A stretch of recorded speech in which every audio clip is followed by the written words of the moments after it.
sur tout ce qui est militaire de Paul Biya. C'est la première chose. Et je veux demander aux Camerounais, à tous les Camerounais, ne vous faites d'illusions sur aucun militaire, aucun homme en tenue dans ce pays. Et je vous l'ai dit ça l'autre jour, avec beaucoup de sérieux. Parce qu'ils sont biberonnés à la torture des compatriotes. Ils sont biberonnés à bafouer la vie. L'extrait de l'émission où je parlais de l'armée.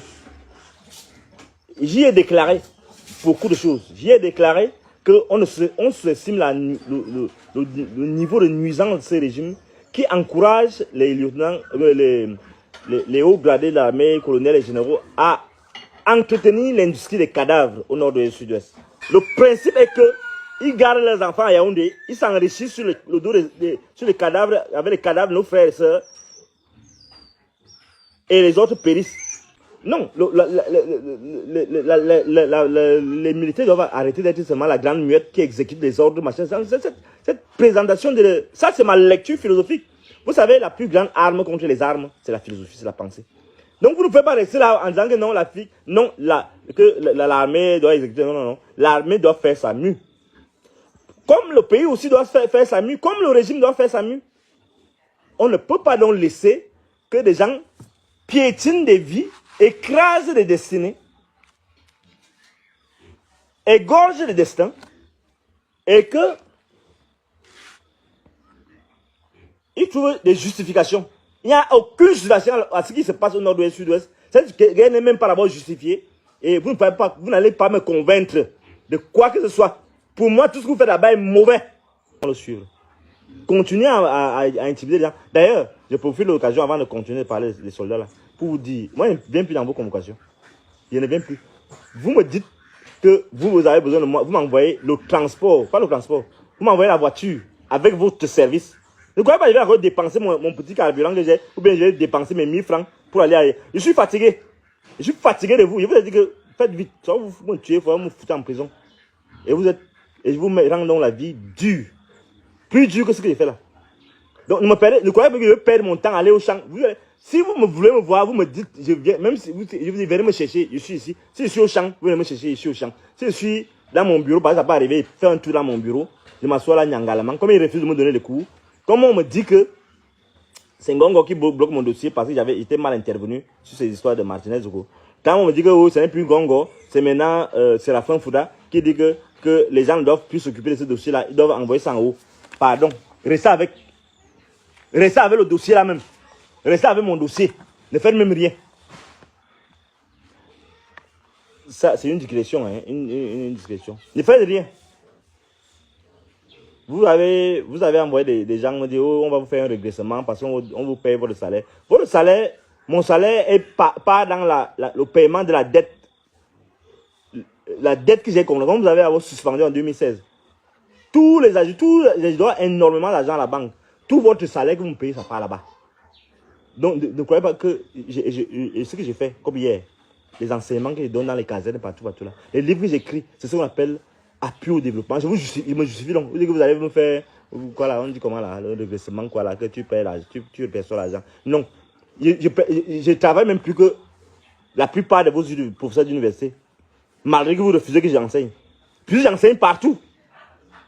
Là, j'enseigne. Je vous donne même la leçon.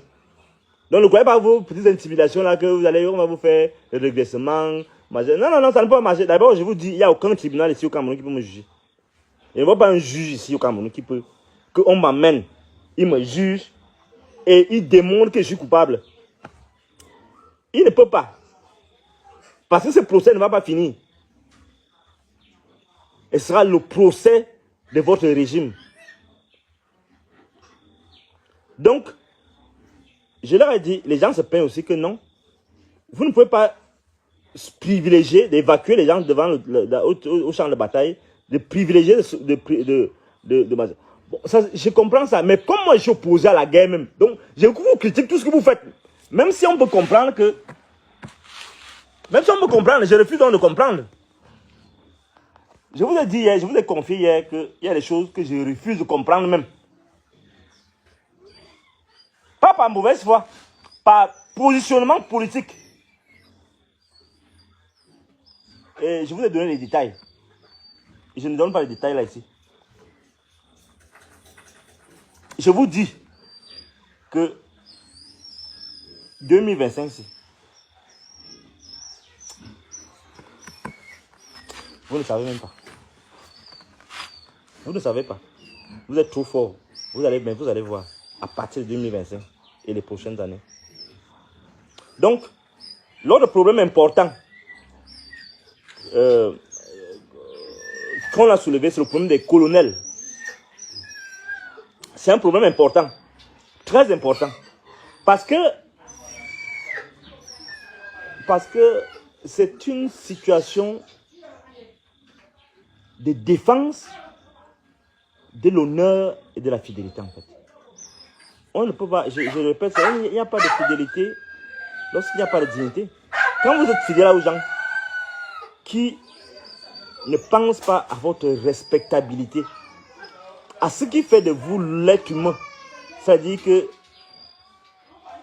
la reconnaissance de vos droits, de vos libertés, de vos devoirs, la reconnaissance de vos sacrifices, ça pose problème. Et là, avant de continuer sur les colonels, là, j'ai failli me fâcher contre le lieutenant qui m'interrogeait. Ça fait partie du compte rendu que je dois vous faire. Qui me disait, Gogo, tu ne connais pas les choses des militaires, dans aucun pays, on ne parle des affaires des militaires. Et il insiste, il veut me donner la morale, il veut me faire la morale. J'ai regardé le petit là. J'ai dit que, petit, si, il dit à mon gars que petit, il insiste, il joue au nerveux. J'ai dit mon petit, j'ai dit à mon cœur, mon petit, si tu crées un scandale là, laisse, tu ne sais même pas à qui tu as fait. Il ne donne pas son nom, parce que c'est un petit. Donc, il va dire non, vraiment, vous ne comprenez rien, machin.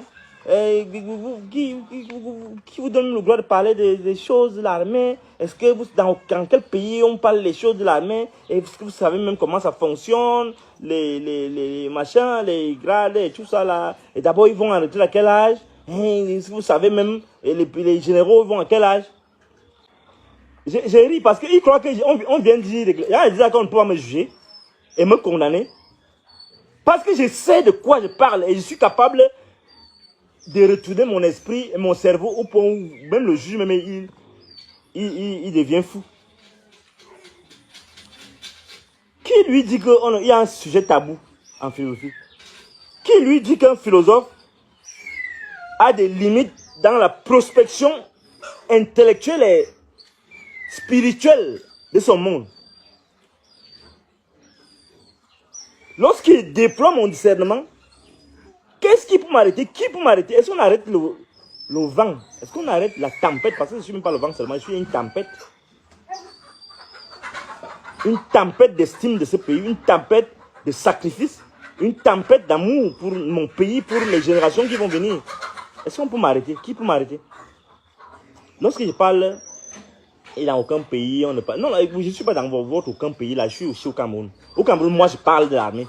Parce que si l'armée est séquestrée, comment elle peut nous venir en aide? Si on amène les instructeurs militaires pour espionner l'armée, si la France nomme un général ambassadeur, vous croyez que c'est pour... Non, c'est pour bien nous tenir.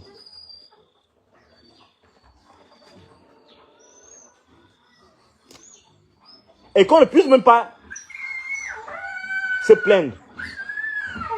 C'est pourquoi vous voyez que dès qu'on s'attaque aux intérêts de la France, les militaires sortent et tuent les Camerounais.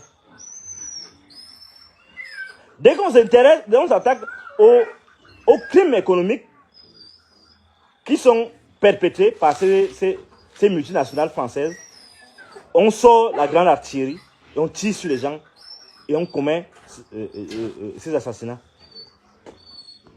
Donc, on ne peut pas se permettre de laisser libre cours à ce déploiement des espions. Parce qu'il leur a dit que ce sont les espions. Il ne faut pas se leurrer. Donc, de quel droit vous allez me dire qu'il ne faut pas que je regarde ce côté-là? Non. Parce qu'en fait, le problème c'est quoi? C'est que notre armée, si elle ne fait pas attention, elle va servir d'instrument, de levier à l'exploitation de notre peuple.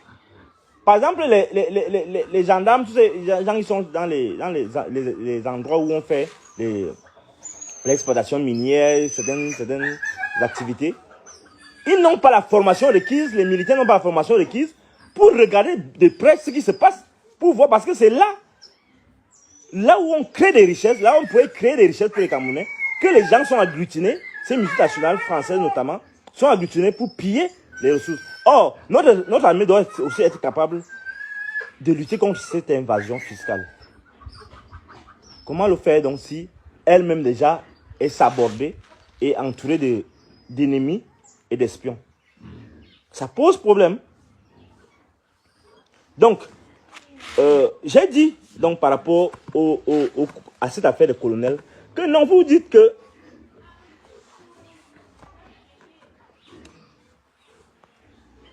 c'est le pouvoir discrétionnaire du chef de l'État d'envoyer tel général en seconde classe et tel autre.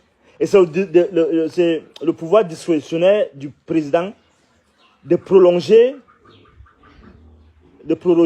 le départ à retraite on appelle ça quoi, de donner prolongation à tel colonel ou à tel autre.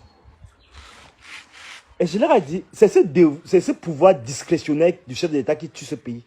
Où est la loi? Où est le respect du droit dans ça? Justement, c'est un paravent pour tenir les gens. Quand il dit l'armée est séquestrée, c'est ça. Et j'insiste, notre armée est séquestrée.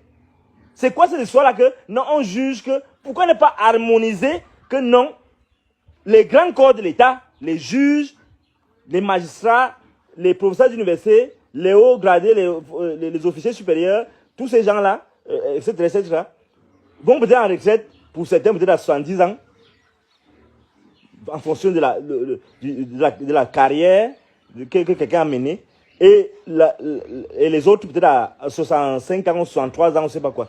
Pourquoi tu lui dis que non? Quand quelqu'un a bien servi, on peut juger que... Non. On peut juger par on peut le rétribuer autrement, mais on institue quelque chose où tous les colonels vont en retraite. C'est quoi cette histoire que les colonels vont en retraite à 58 ans? C'est quoi ça? Et les commissaires vont en retraite à 60 ans, les autres vont en retraite, nous là, on va en retraite à 65 ans. Oui, c'est nous, parce que quand je serai grand prof, je ne suis pas encore grand prof. Ils sont en train de m'empêcher d'être un grand prof. Mais je les dépasse, parce que je suis plus grand prof qu'eux. C'est pas ça, les gars. Donc, quelle est cette histoire-là que les colonels vont à la retraite à 58 ans? C'est quoi cette histoire-là? Non, ils ont un statut particulier. Arrêtez. Vous voulez tenir les gens comment? Oui, on peut comprendre que non, parce que le métier des armes, ça peut prédisposer à quelque chose. Mais pourquoi c'est... Harmoniser un peu? Parce que si les gens se plaignent, il faut tenir compte de leurs arguments, messieurs. Ce n'est pas vous qui décidez de manière arbitraire de la vie des autres. Vous êtes là pour que vous écoutiez les jérémiades, les complaintes, les souffrances. Les colonels vous disent que à 58 ans, ce n'est pas bon. Et ils vous disent que si vous dites que vous choisissez qui est-ce que vous mettez en seconde classe.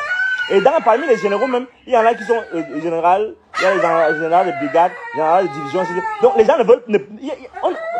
même qu'à l'intérieur des généraux, tout est bloqué. Au niveau des colonels, tout est bloqué. On envoie seulement à la tête, C'est quoi cette histoire-là? Créez-moi les généraux. Ça fait partie de ma lutte. Parce que si on doit lutter pour l'égalité, pour les libertés, contre les injustices, on doit défendre tout le monde, même mes ennemis là. Non, ce ne sont pas mes ennemis. C'est peut-être Banque seulement qui s'oppose farouchement à la philosophie, mais qu'il est obligé de suivre, parce que là maintenant il est obligé de suivre. Il est obligé de me recevoir maintenant normalement. Mais tous ces gens partout, je suis passé à l'ouest, je suis passé au littoral, je suis passé au centre, je suis passé dans la Damawa. Pour ne citer que cela, ces casernes. Le message était le même. On ne peut pas nous faire partir en retraite systématiquement comme ça. Sans que quelques-uns quand même n'en profitent. Pas tous, mais quelques-uns peuvent en profiter. Il faut arrêter donc les injustices dans la caserne, dans les casernes. Ça, c'est mon devoir aussi de défendre. On me dit de quel droit ils ont peur de... Est-ce qu'ils ont, donc, eux, ils ont peur de parler. Toi, tu parles à leur nom. Non, non, non, les militaires n'ont pas peur. Le jour où ils vont sentir qu'ils ont vraiment peur, ils vont vous enlever du pouvoir. Le jour que les militaires auront peur, ils vont se sentir, parce que la peur du militaire, c'est lorsqu'il se sent humilié et qu'il ne peut plus, et qu'il sent que là, mes sacrifices ont été vains. Parce que l'honneur qu'on doit garder, un militaire, c'est au-delà de tout. L'honneur, c'est quoi? C'est que c'est aussi cela. Cette pleine conscience que non, je suis au service de quelque chose de plus grand que moi, qui est le drapeau, qui est le président de la République, qui est le peuple camerounais. Lorsque un militaire sent que cela, ce rêve-là, cette aspiration fondamentale est brimée, est saccagée, alors là, ce que vous appelez la peur là, lui ne connaît pas ça.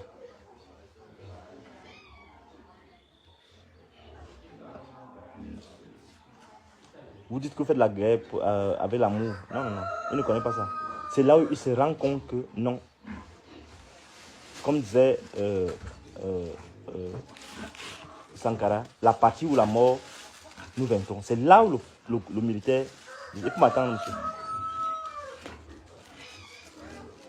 C'est là où le militaire se décide donc à lutter pour sa dignité. Parce qu'il n'y a pas de dignité sans honneur, effectivement. Donc, à mon avis, lorsqu'il parle de ça, ce n'est pas en l'air.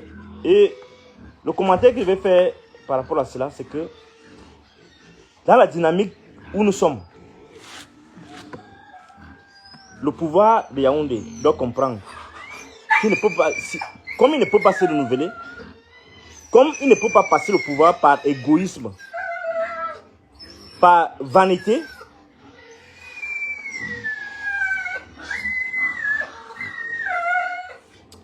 et par arrivisme, nous allons travailler désormais à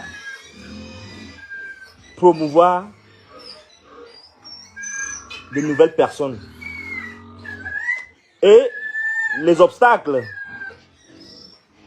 qu'il met sur notre chemin, notamment le tribalisme, la division, la peur et la dissémination de l'immoralité dans la société camerounaise, en laissant prospérer la prostitution, la vente des stupéfiants, les jeux de hasard, les églises de réveil et tout le reste.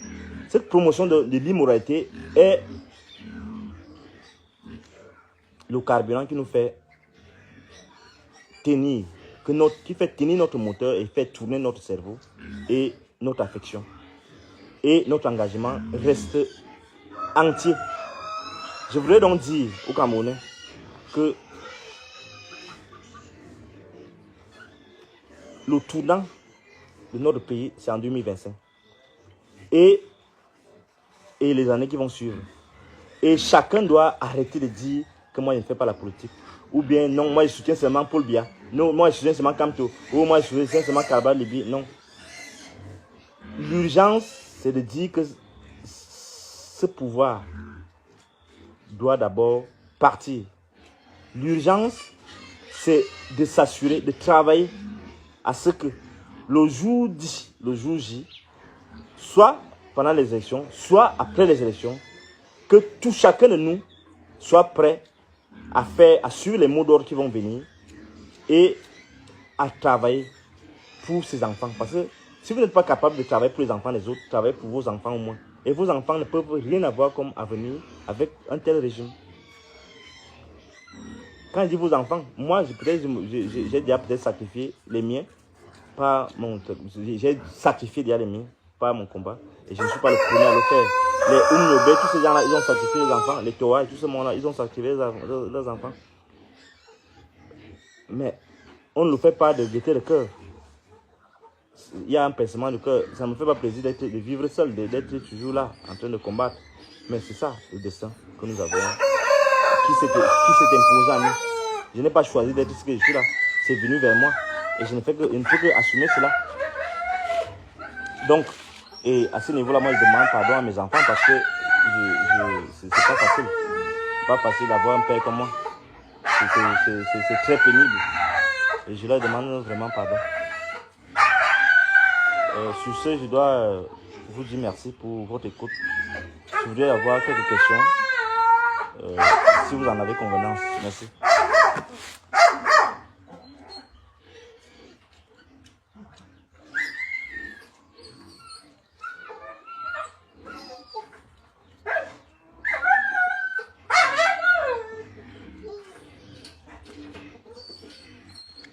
Les églises de rebelles m'ont fait quoi? Non, ils font trop de dégâts ici. Tout le monde est pasteur maintenant. Il faut arrêter avec cette manipulation, l'exploitation de l'homme par l'homme. Si on doit lutter contre le mal, on doit lutter contre tout. Non, on ne peut pas. J'ai vu certains leaders politiques dire non, ils font du bon travail. Non, quand un pays fonctionne bien, on n'a pas besoin de tout cela. On n'a pas besoin de s'agenouiller matin, midi, soir, prier. C'est lui qui sait qu'il a écrit quelque chose depuis des jours sur ma page Facebook. Je vais le supprimer définitivement. Pas même supprimer seulement son message. Je vais recommencer à vous supprimer, vous tous. À partir d'autres jours que vous avez fait il vient de rire là. Avec les dents des sorciers là. Je vais vous supprimer, vous tous. Ce soir, je vais m'asseoir. C'est que j'ai été occupé à écrire l'article que je vais publier. L'armée séquestrée. Je vais publier ça d'ici demain ou après-demain. Donc j'étais concentré. Je vais publier un article à l'intention de l'armée séquestrée, de la situation de nos soldats et du rôle qu'ils jouent, qu'ils devaient jouer et dans quelles conditions. Et leur sous-titre, c'est à l'intention du chef suprême des armées, le président Paul Biya. Bref, donc j'ai écrit un texte dans ce sens-là pour montrer, en fait, c'est comme une philosophie militaire. Donc j'étais occupé à ça, je n'ai même pas regardé vos choses là. Donc je vais regarder donc chaque poste, je vais vous supprimer, vous tous sans exception. C'est ce que je vais dire. Je n'ai pas suivi, pardon. Je ne suivais pas les questions, donc reposez vos questions encore. Parce que ces gens-là m'énervent sincèrement. Quelqu'un est en train de se battre, de faire quand même un minimum pour un peuple qui est avachi. Et vous êtes là à venir montrer vos dents, vos sales dents là. Comme les miennes. Attendez, vous allez voir. Voilà, oui, quelqu'un me pose la question qui va vous conduire au tribunal militaire. Oui, je sais. Je sais qu'ils m'ont dit quand ils vont me rappeler. Ils vont dire que ne me rappelez pas, vous allez venir me porter. Je ne viens plus. Vous allez venir me chercher. Vous m'appelez, oui, je n'ai même plus besoin de votre convocation. Vous m'appelez, vous envoyez la voiture. Les gens voient comment j'entre dans la voiture. Mais si ce n'est pas votre voiture, je ne viens plus. Vous allez venir me prendre par force. Comme Galax, toi, vous, colonel Banqui, vous êtes ami avec, vous faites vos complicités avec Galax, toi. Je sais comment ça va finir tout ça. Vous n'allez pas m'avoir. Il est venu me chercher en caleçon. Lui ai porté plainte au tribunal militaire. Et là, serveur Bellinga, il joue aux prolongations. Je ne sais pas quoi il joue. Il ne me donne pas la suite de mon dossier. Ça ne va pas marcher. Ils m'ont dit qu'ils vont me rappeler. S'il faut, ils vont... Non, je ne veux plus le rappeler. Vous allez apporter le véhicule. Et là, il prend une fois mes gras. J'ai quand même quelques gras ici. Regardez-moi les gens. Qui vous a même formé? Vous avez même fait philosophie, vous avez été à l'école, ou bien vous êtes des parvenus, ou bien vous êtes des cancres, ou bien vous êtes des imbéciles, vous êtes quoi même en fait?